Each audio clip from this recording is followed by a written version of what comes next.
Արի, բա ես չգիտեին, ովքեր էին, չգիտեին ես բանի, Կասկադի պատմությունը չգիտեին,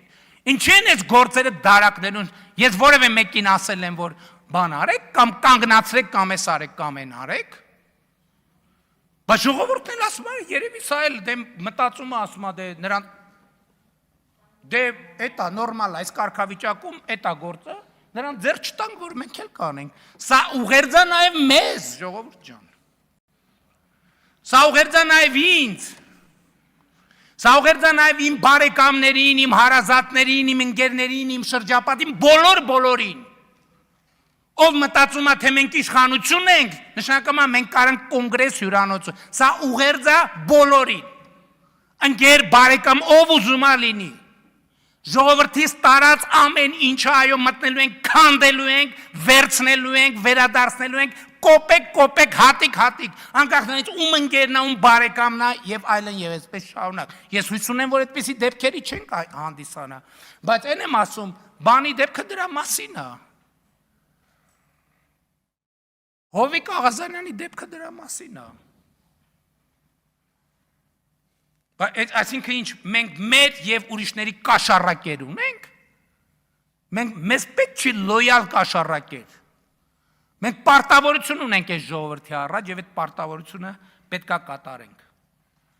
Աղվան Վարդանին ասում է, Քոչարյանը լավ է կառավարել, հայ ես վատ եմ կառավարում, որովհետև ասում եմ հյուրանոց չունեմ, միլիոններ չունեմ, ոչ մի բան չունեմ, բայց ունեմ մանդատ, ունեմ լեգիտիմություն, ասել եմ կզծնելու եմ, ուրեմն կզծնելու եմ։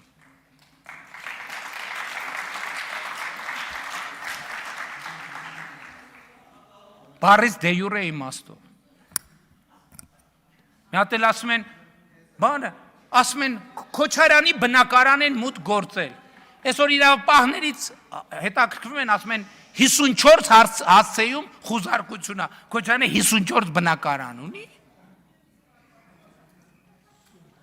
Մեկ էլ ասում են երեխեքը, որ մեկ էլ երեխեքին, Ժողովուրդ ջան, այսօր քրեակատարողական հիմնարկում գտնվող մարդկանց 80%-ը ունի երեխեք։ Այս ինչ մոտեցում է, այսինքն ինչ է նշանակում, էլ երեխեքին բերել բան անել, դեմ անել, որ երեխեքի տիկունքում թաքնվել։ Բա քրեական գործը պետք է խուզարբախի ածն գնացել։ Բա ով բանին քննիչին է մեկին մենակ ուղարկեն, որ բան անեք, վրատակ մի հատ էլ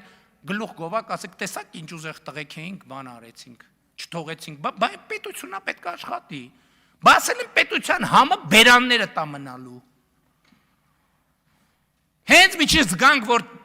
Հենց մի քիչ զգանք, որ այդ համը բերանները թուլացել է, պետությունը, ժողովրդի պետությունը բերանների իջնելու է։ Եվ էլ չկմեղանալու տեղ չկա։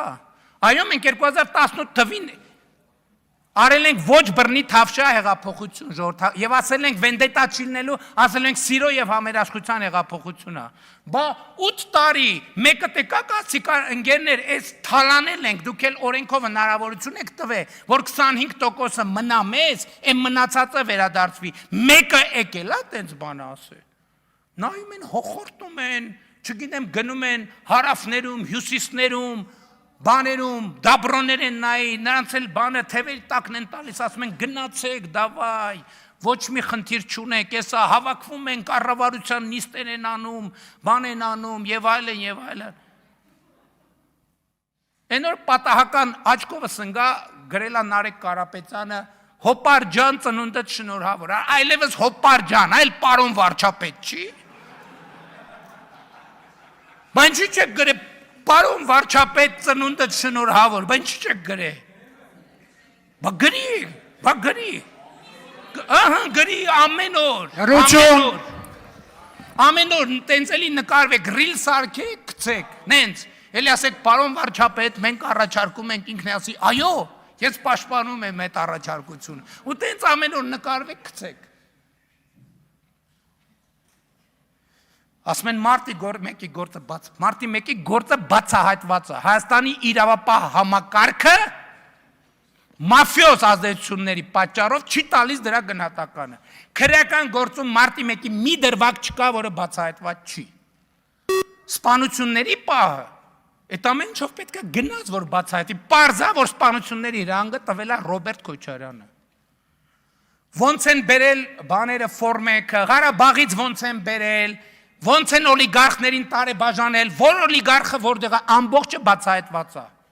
Հայաստանի Հանրապետության դատաիրավական համակարգը կամք չի ունեցել, որովհետև անկախ է կառավարությունից։ Մենք այդ էթիկան պահել ենք անկախ է կառավարությունից։ Եվ քանի որ կառավարությունից անկախ է, կարա օլիգարխներից նախկին ինչքան փող ասես առնի,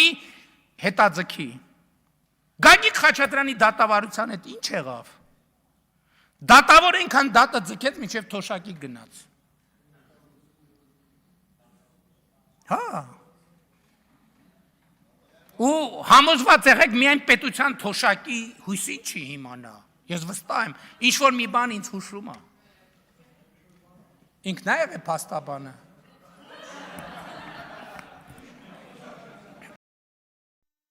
Հավանիր տեսանյութը և բաժանորդագրվիր նորությունները բաց չթողնելու համար։